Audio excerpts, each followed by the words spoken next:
Bismillahirrahmanirrahim. Assalamualaikum warahmatullahi wabarakatuh. Selamat pagi, selamat siang, selamat sore, selamat malam, dan salam sejahtera untuk kita semua. Kali ini kita akan belajar mengenai Pisces, suatu kelompok vertebrata yang paling tua sekaligus yang paling banyak jumlah spesiesnya. Jadi kalau amfibi, reptil, avos, dan mamalia itu digabung semua spesiesnya, masih lebih banyak lagi jumlah spesies yang dimiliki oleh Pisces. Tujuan pembelajaran kita adalah yang pertama, mampu menjelaskan taksonomi Pisces. Yang kedua, mampu mendeskripsikan karakteristik masing-masing kelas pada Pisces. Adapun yang ketiga ini, mengidentifikasi Pisces di wilayah Sulawesi Barat akan menjadi penugasan untuk adik-adik sekalian. Pertama-tama, mari kita mengenali apa yang dimaksud dengan ikan. Bahwa pada abad ke-16, para ahli itu mengelompokkan anjing laut, paus, amfibi, buaya, bahkan kuda Nil, termasuk pula invertebrata, itu semua ini masuk ke dalam satu kelompok yang disebut dengan ikan. Jadi dahulu ikan itu sangat luas, termasuk di dalamnya mamalia laut, amfibi, reptil, dan juga invertebrata. Definisi inilah yang menjadi dasar bagi Kementerian Kelautan dan Perikanan Republik Indonesia membuat suatu pengertian yang tercantum di dalam undang-undang bahwa ikan adalah segala jenis organisme yang seluruh atau sebagian dari siklus hidupnya berada di dalam lingkungan perairan. Maka, apabila adik-adik mengunduh buku saku jenis ikan yang terdapat di dalam websitenya Kementerian Kelautan dan Perikanan, akan dijumpai katalog yang isinya ada kepiting, ada udang, ada teripang, bahkan rumput laut sekalipun ada. Secara definisi, ini sah-sah saja, karena yang dimaksud dengan ikan meliputi segala jenis organisme di lingkungan perairan. Akan tetapi, saat ini para ahli telah mendefinisikan ikan dengan lebih spesifik, yaitu vertebrata akuatik yang bernapas dengan insang, kemudian memiliki alat gerak berupa sirip, dan biasanya kulitnya itu ditutupi oleh sisik. Inilah definisi yang digunakan sampai hari ini. Sekarang kita masuk ke bagian yang pertama, yaitu taksonomi Pisces. Kita awali dari common ancestor-nya berupa chordata dengan karakteristik khas berupa notochord, cikal bakal dari skeleton. Chordata berkembang menjadi Urochordata, Cephalochordata, dan vertebrata, organisme dengan tulang belakang. Disebut juga dengan Craniata, organisme dengan kranium. Vertebrata ini berkembang menjadi Agnatha dan Gnatostomata. Agnatha, organisme yang tidak memiliki rahang. Gnatostomata, organisme memiliki rahang. Agnatha berkembang menjadi hagfish dan lamprey, serta ostracoderms yang saat ini telah punah. Sementara Gnatostomata berkembang menjadi Chondrichthyes, Actinopterygii, dan Sarcopterygii. Dan satu lagi tetrapod yang menjadi amfibi, reptil, avos, dan mamalia. Ada pula Placoderm, Acanthodians, dan Rhipidistion yang saat ini sudah punah. Chondrichthyes ini dikenal juga sebagai ikan bertulang rawan, contohnya hiu dan chimera.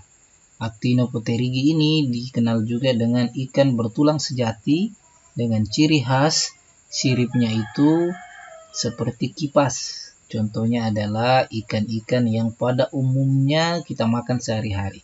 Sementara Sarcopterygians juga merupakan ikan dengan tulang sejati dengan ciri khas siripnya itu berlobus atau mengandung daging. Contohnya adalah lungfish. Mulai dari hagfish sampai lungfish, semuanya ini termasuk ke dalam Pisces atau ikan. Sekarang kita masuk ke skema filogeninya. Berdasarkan filogeni ini, kita bisa menentukan kelas-kelas di dalam Pisces. Syaratnya adalah memenuhi monopiletik.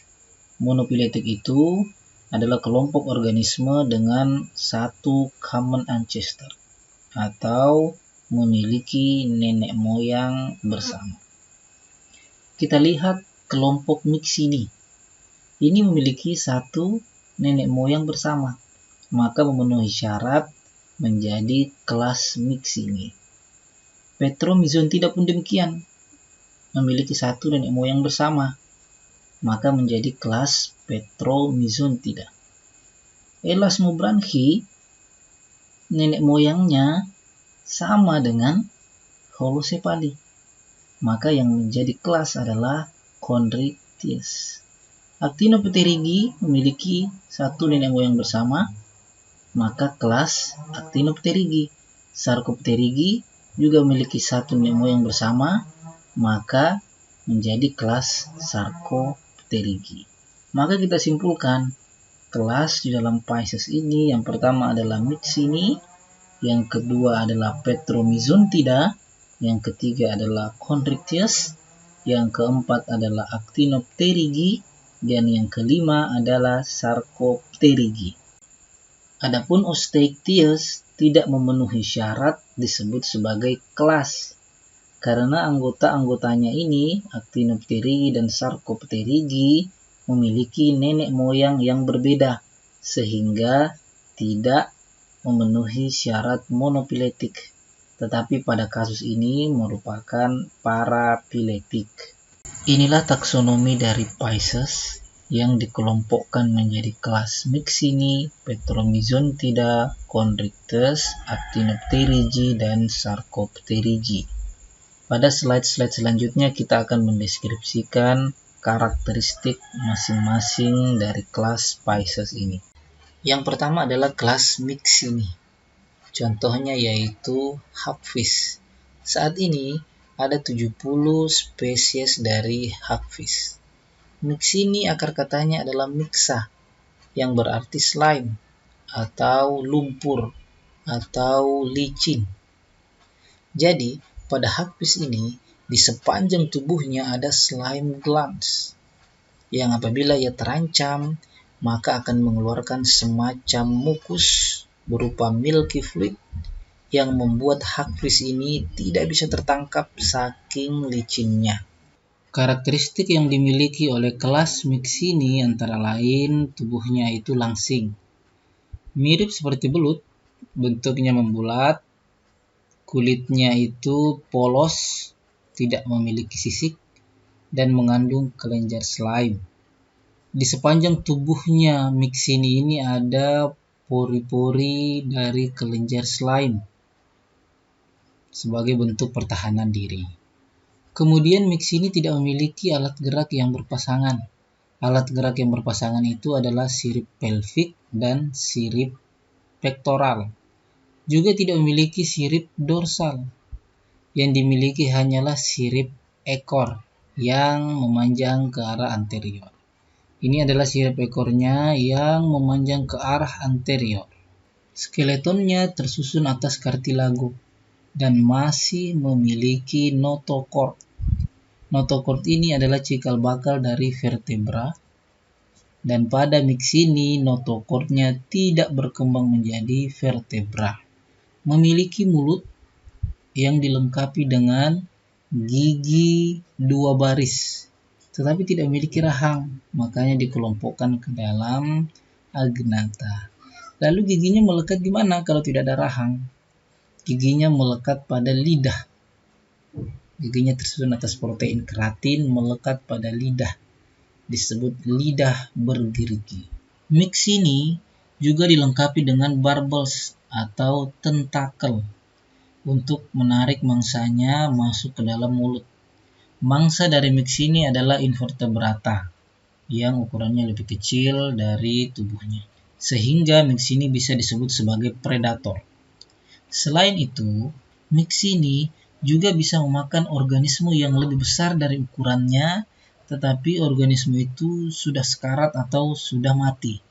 Seperti gambar di awal tadi, ada hagfish yang memakan ikan bandeng yang ukurannya lebih besar dari tubuhnya. Maka Myxini ini bisa juga disebut sebagai scavenger atau pemakan bangkai. Normalnya, apabila Myxini memakan bangkai, dia akan masuk melalui mulutnya, kemudian menggerogoti isi mangsanya.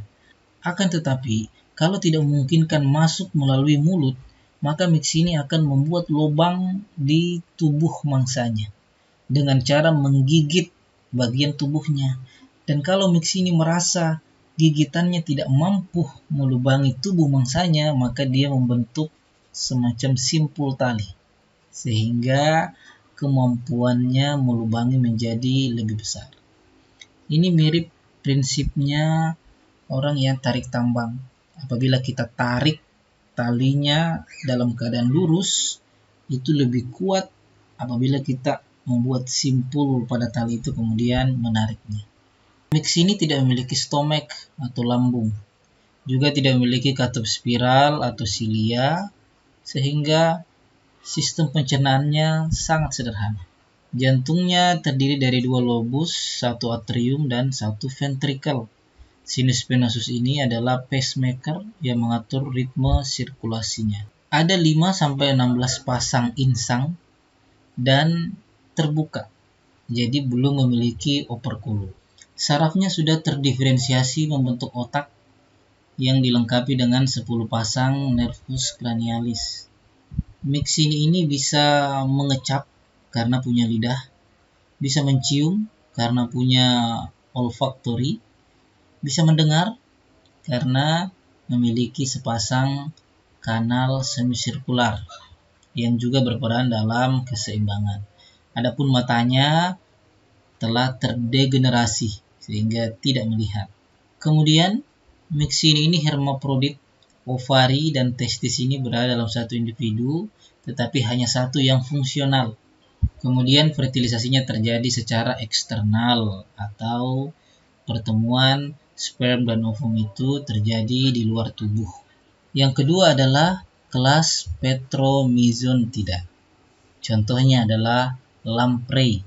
Saat ini ada 38 spesies dari lamprey. Petromyzontida ini akar katanya adalah petros atau stone dan myzon atau sucking. Kalau digabungkan berarti penghisap batu. Mengapa dikatakan demikian? Jadi, Petromyzontida ini merupakan ikan yang bermigrasi, termasuk ke dalam tipe Anadromous, yaitu ikan yang lahirnya di sungai, kemudian ketika kecil dia kembali ke lautan. Di laut dia menjadi dewasa, kemudian ketika ingin bereproduksi maka dia kembali ke sungai. Dalam proses menuju sungai, Petromyzontida ini berhadapan dengan arus. Agar supaya dia tidak terseret arus, maka dia menghisap batu kerikil atau batu kali di sungai itu. Itulah sebabnya dia disebut sebagai penghisap batu. Karakteristik dari kelas Petromyzontida diantaranya adalah tubuhnya langsing, seperti belut, bentuknya membulat, dan kulitnya juga polos, tidak ditutupi oleh sisik. Petromyzontida sudah memiliki sirip dorsal, 1 atau 2 tergantung spesiesnya, dan belum memiliki alat gerak yang berpasangan, yaitu belum memiliki sirip pektoral dan sirip pelvik. Skeletonnya tersusun atas kartilago dan masih memiliki notochord. Hanya saja sebagian notochordnya itu sudah mengalami diferensiasi sehingga sudah mempunyai vertebra meskipun dalam bentuk yang sederhana, yaitu berupa arkus neural. Jadi belum ada sentrumnya, belum ada spinanya, hanya vertebra yang sederhana. Mulutnya seperti cakram penghisap sebagaimana vacuum cleaner itu, dan lidahnya juga mengandung gigi yang tersusun dari protein keratin. Pada sistem pencernaannya juga belum terdapat stomach atau lambung. Tetapi pada intestinnya sudah memiliki lipatan spiral untuk memperluas wilayah absorpsi makanan. Jantungnya juga terdiri dari 2 ruang, yaitu satu atrium dan satu ventricle dengan sinus venosus sebagai pacemaker. Ada 7 pasang insang yang terbuka, jadi belum memiliki operculum. Sarafnya sudah terdiferensiasi menjadi otak yang dilengkapi dengan 10 pasang nervus cranialis. Petromyzon tidak bisa mengecap karena memiliki lidah, bisa mencium juga, ada olfaktorinya, bisa mendengar juga karena memiliki kanal semisirkular yang juga berperan di dalam keseimbangan. Petromyzon tidak sudah memiliki mata yang berkembang dengan baik pada saat dewasa. Jenis kelaminnya terpisah. Setiap individu memiliki satu jenis kelamin meskipun belum memiliki saluran yang jelas. Fertilisasi terjadi secara eksternal atau sperm dan ovumnya bertemu di luar tubuh. Ini adalah skema migrasi Petromyzon tidak, diawali dari lahir di sungai dalam bentuk larva, kemudian Petromyzon tidak menuju ke laut. Di laut, Petromyzon tidak memangsa spesies yang lebih besar darinya, maka Petromyzon tidak ini termasuk parasit, umumnya parasit. Kemudian ketika dia cukup dewasa, maka dia akan kembali ke sungai untuk bereproduksi. Dalam upayanya menuju sungai, ia dihadang oleh arus air, sehingga mengharuskan Petromyzon tidak menghisap batu kerikil atau batu-batu kali yang ada di sungai agar bisa bertahan. Sampai akhirnya dia berhasil mengeluarkan telur dan sperma yang nanti menjadi larva dan seterusnya. Yang ketiga adalah kelas Chondrichthyes. Contohnya yaitu ikan pari dan ikan hiu. Saat ini ada 937 spesies dari Elasmobranchi dan 33 spesies dari Holocephali, sehingga totalnya ada 970 spesies dalam kelas Chondrichthyes. Chondrichthyes ini akar katanya adalah chondros yang berarti cartilago dan ichthys yang berarti ikan, sehingga disebut juga sebagai ikan bertulang rawan. Karakteristik yang dimiliki kelas Chondrichthyes diantaranya adalah berukuran besar, tubuhnya fusiform atau menyerupai torpedo, memiliki sirip ekor dengan tipe heteroserkal pada Elasmobranchi dan dipiserkal pada Holocephali.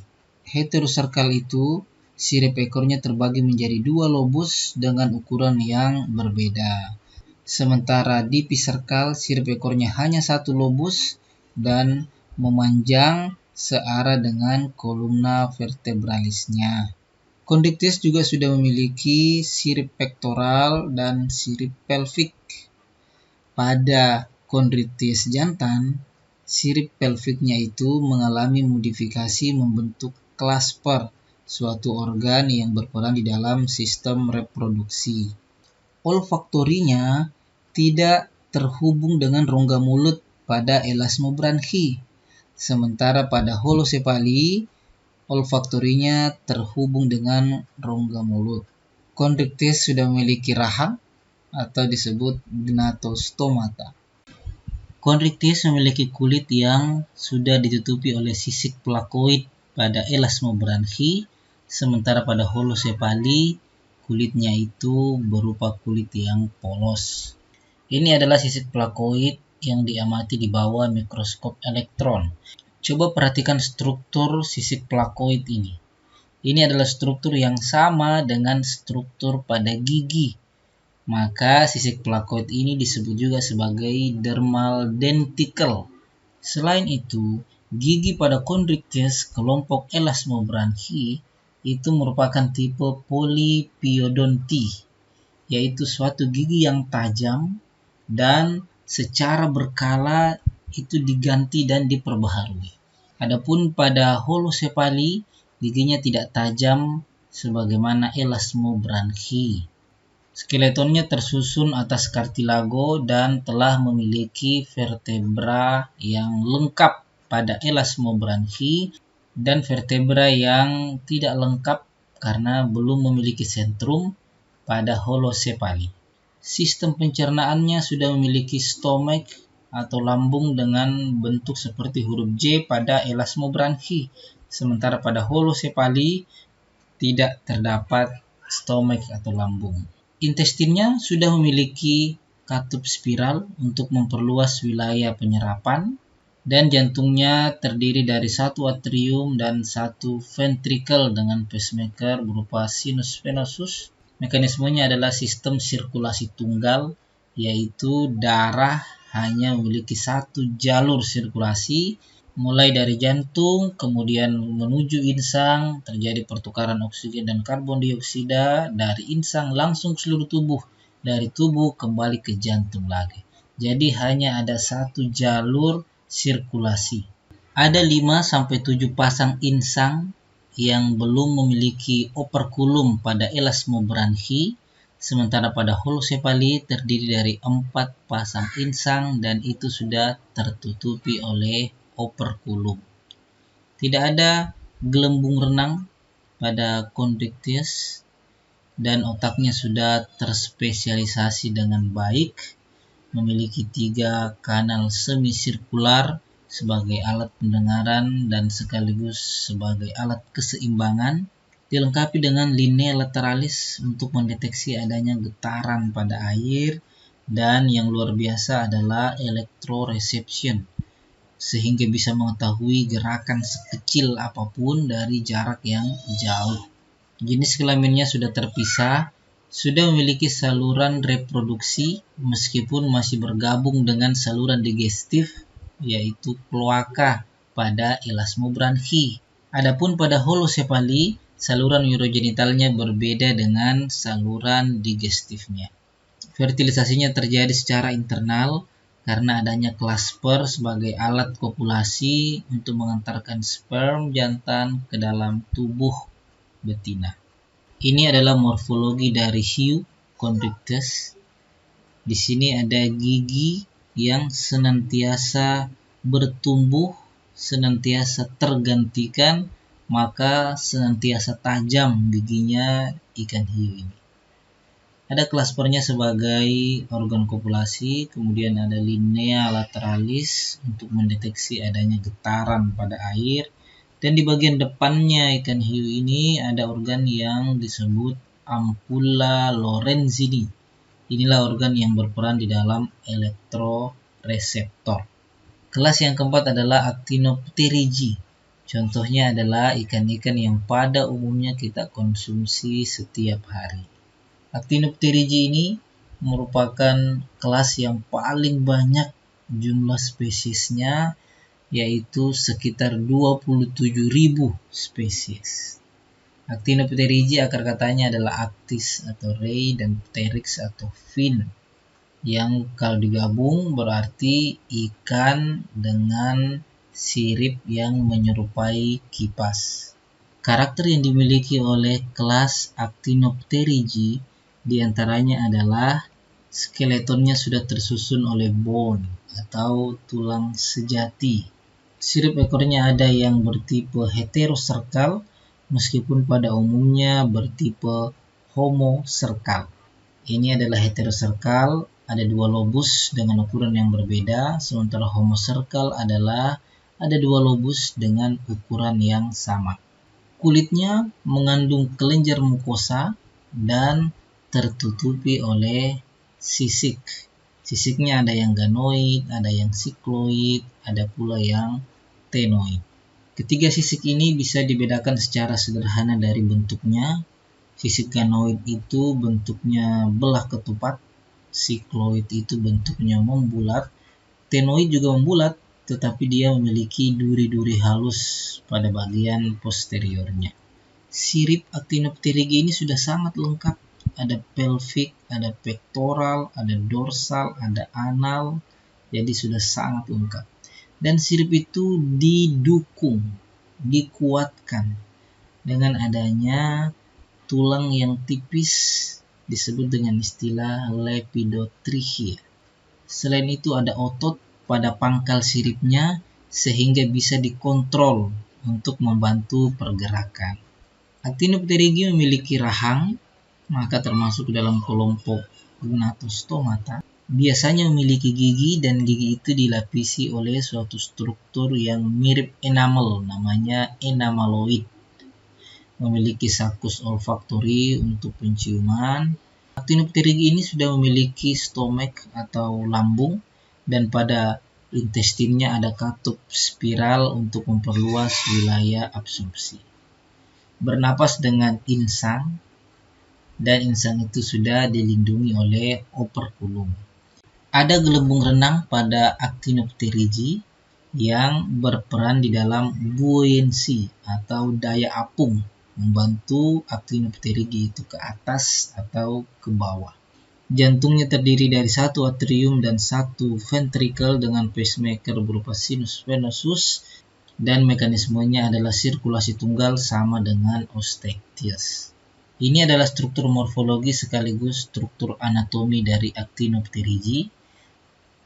Terlihat siripnya sangat lengkap, sistem pencernaannya juga sudah sangat lengkap, dan terpisah saluran pencernaan dengan saluran urogenitalnya.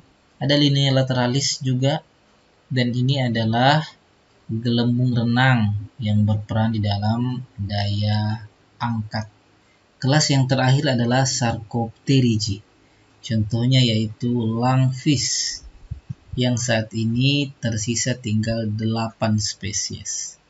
Sarcopterygii ini akar katanya adalah sarkos yang berarti flesh atau daging, dan pteryx yang berarti fin atau sirip, sehingga kalau digabung menjadi ikan yang siripnya itu berdaging.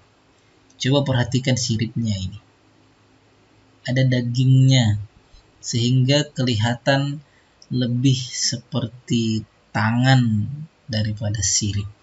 Karakteristik dari kelas Sarcopterygii diantaranya adalah skeletonnya tersusun atas bone atau tulang sejati. Sirip ekornya dapat berupa dipiserkal maupun heteroserkal. Kulitnya ditutupi oleh sisik dengan materi yang menyerupai dentin. Siripnya sudah sangat lengkap, ada pelvic dan pectoral, ada dorsal, ada anal. Dan sirip itu didukung oleh tulang, serta yang paling penting adalah daging atau otot yang lebih banyak dan lebih besar dari Actinopterygii, sehingga mampu mengontrol dengan lebih fleksibel sirip-siripnya.